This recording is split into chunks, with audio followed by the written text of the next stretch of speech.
बिस्मिल्लाहिर्रहमानिर्रहीम। बेटा कंसंट्रेट कीजिएगा, टॉपिक बड़ा इंपॉर्टेंट है। कोरिजन, किसी चीज का कोरोड हो जाना, यानी उसकी सरफेस जो है, वो जो उसकी सरफेस की स्मूथनेस है वो क्या हो जाना, खत्म हो जाना।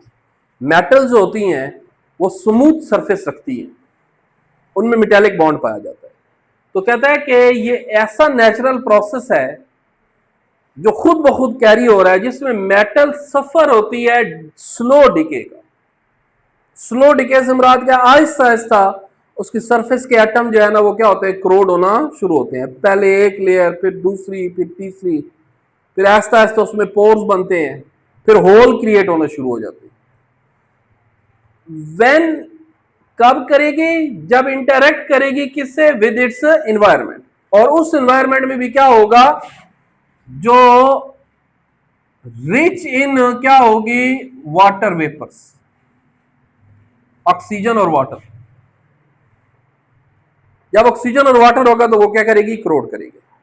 अब इसकी जो सबसे बेस्ट एग्जांपल है ना कोरिजन की, वो रस्टिंग ऑफ आयरन है। हम कहते हैं रस्टिंग वही है कि स्लो डिके होता है आयरन का, जिसमें आयरन के जो शीट के ऊपर एटम है वो रिएक्ट करते हैं किसके साथ, ऑक्सीजन के साथ, और किसके साथ, मॉइस्चर में मौजूद पानी के साथ।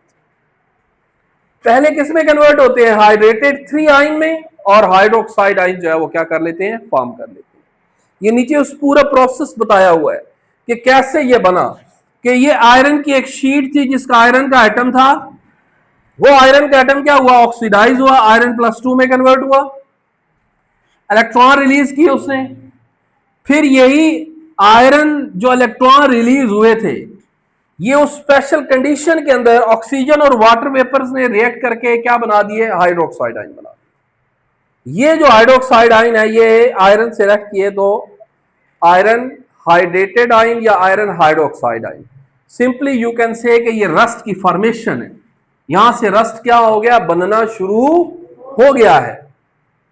अब क्या हुआ, अब उसी कंडीशन में आयरन हाइड्रोक्साइडेटेड 2 ने, हाइड्रोक्साइड आयन +2 ने दोबारा उसी वाटर और ऑक्सीजन से रिएक्ट किया और क्या बना दिया, आयरन हाइड्रो ऑक्साइड, जिसमें आयरन की ऑक्सीडेशन स्टेट 3 है। अब इसको हम क्या कहते हैं, ये हमारा रस्ट है, जो ब्राउन कलर का आपको अक्सर मेटल, हमारी मोस्ट कॉमनली यूज जो मेटल है वो आयरन है, आपको आयरन की सरफेस के ऊपर पड़ा हुआ नजर आएगा।